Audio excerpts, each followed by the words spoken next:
This was a rare case of a rim-enhancing mesencephalic intraparenchymal cystic lesion in the midbrain tectal area causing obstructive hydrocephalus. A navigated endoscopic transfrontal transforaminal approach was used to fenestrate the lesion. We present a 65-year-old woman with major depressive disorder and recently diagnosed stage 4 non-small cell lung cancer, who presented to our emergency department with pleuritic chest pain, altered mental status, and suicidal ideation. On exam, the patient was agitated, delirious, and oriented to name only. Otherwise, this patient was without focal neurological deficits. Non-contrast CT of the head revealed a 1.3 centimeter cystic lesion within the right tectum of the midbrain, compressing the aqueduct and causing obstructive hydrocephalus. Additionally, CT revealed periventricular lucency around the lateral horns consistent with transependymal CSF flow. MR imaging revealed a rim-enhancing thin-walled lesion in the right tectum with prominent obstructive hydrocephalus of the lateral and third ventricles. Additionally, on FLAIR imaging, we see hyperintensity within the periventricular white matter consistent with transependymal CSF flow. And we also see effacement of the cerebral sulci consistent with elevated intracranial pressure. Here we see the lesion in the sagittal and coronal planes, demonstrating that the cyst borders on the posterior ependyma of the third ventricle. Imaging also revealed a 7 mm peripherally enhancing lesion in the medial right cerebellar hemisphere, as well as a 3 mm focus of enhancement in the left parietal lobe. Reasons for the procedure were to relieve the patient's symptomatic hydrocephalus, as well as reduce the size of the cystic component of the lesion so to be more amenable to follow-up stereotactic radiosurgery, as we thought this lesion was most likely secondary to metastatic disease. Treatment of cystic lesions in the midbrain with obstructive hydrocephalus is challenging, and there is no consensus regarding the most appropriate surgical technique. Endoscopic fenestration was elected because the metastatic lesion presented to the posterior inferior third ventricle at the ependymal surface of the rostral cerebral aqueduct, making the procedure relatively safe and feasible, and having the potential to rapidly relieve both hydrocephalus and direct brainstem compression. Decompressing the size of the cyst was also expected to reduce the target volume and off-target brainstem radiation dose for stereotactic radiosurgery. Endoscopic third ventriculostomy, or shunting, in combination with stereotactic radiosurgery, would also be reasonable options for solid lesions or lesions that do not present to an ependymal or pedal surface, but would not provide direct brainstem decompression or decrease the size of the radiation target.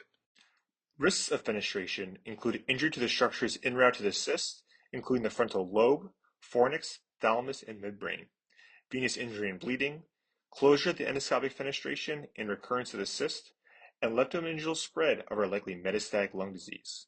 While the overall risk of leptomeningeal disease among patients with metastatic lung cancer is relatively low, depending on the patient's individual subgroup, risk of leptomeningeal disease may be much higher, 10% for ALK-rearranged primary tumors and up to 50% for EGFR-mutated primary tumors. Molecular subgroups and associated risk must be considered before surgery. Importantly, our patient carried neither mutation. Benefits include relief of symptomatic hydrocephalus, decompression of the midbrain, and reduction in target volume for stereotactic radiosurgery.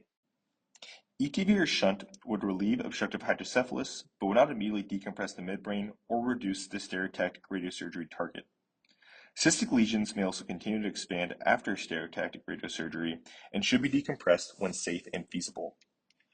Open fenestration was felt to carry greater risk from the surgical approach, and resection was not just justified given the safety and efficacy of stereotactic radiosurgery if the cyst could be decompressed. Spontaneous resolution of midbrain cysts have been reported in the literature.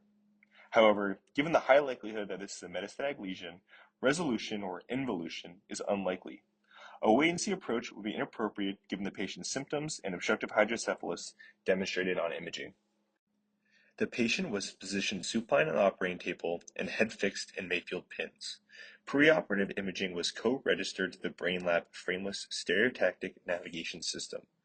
A trajectory was planned from the left frontal lobe through the foramen of Monroe to the cyst in the posterior right third ventricle and midbrain at the cerebral aqueduct. Entry point was determined on the forehead and marked. Curvilinear incision just behind the hairline was then outlined.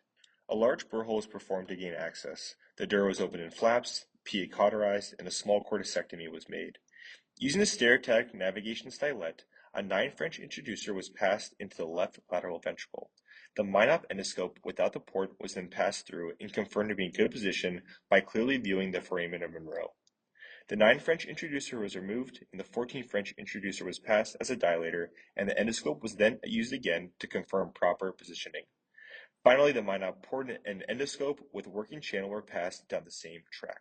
Here, the endoscope is being passed posteriorly through the foramen of Monroe over the massa intermedia to view the obstructed cerebral aqueduct with a cyst originating from the right and filling the aqueduct. The endoscopic bipolar has been passed through the working channel. Next, the cyst was cauterized to create a small opening. This was repeated several times to enlarge the opening with care not to cauterize the surrounding aqueduct.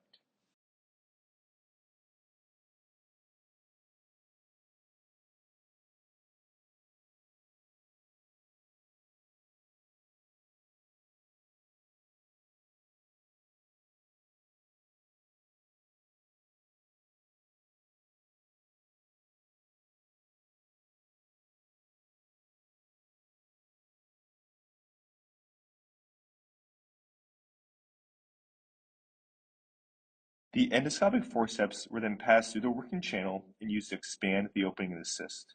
The cyst was deflated and a change in flow through the aqueduct was immediately noted.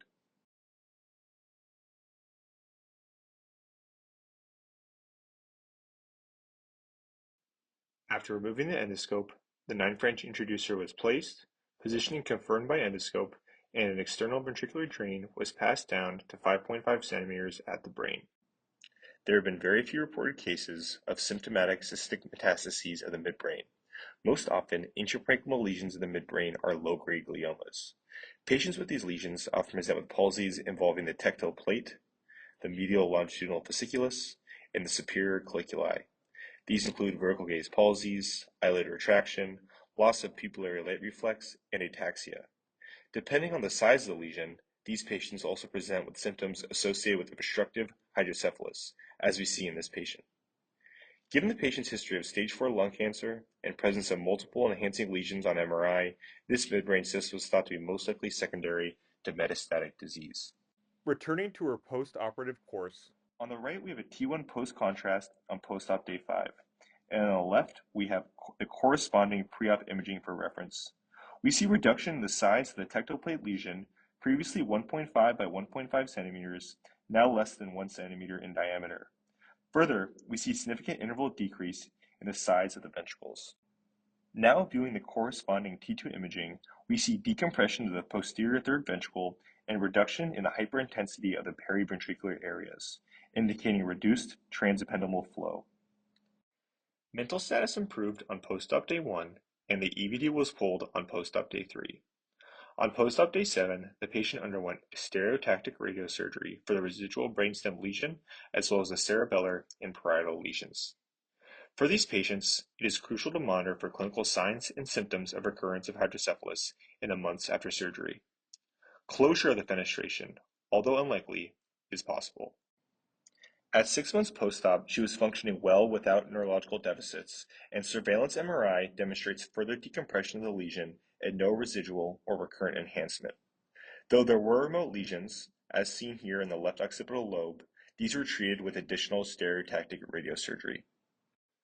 This case highlights the use of a navigated endoscopic transfrontal transforaminal approach to fenestrate a mesencephalic intraparenchymal cystic lesion in the midbrain tectal region causing obstructive hydrocephalus.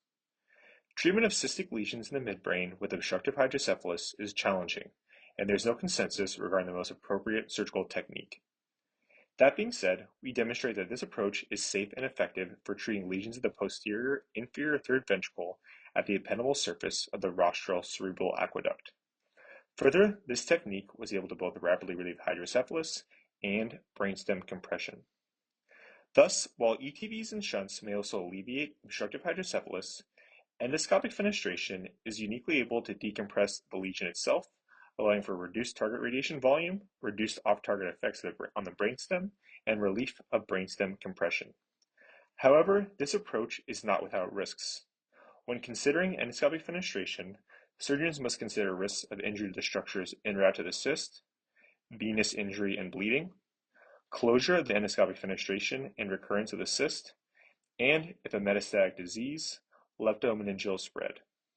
Lastly, following surgery, post-operative management should include close monitoring with frequent neurologic exams, follow-up imaging, and stereotactic radiosurgery if necessary.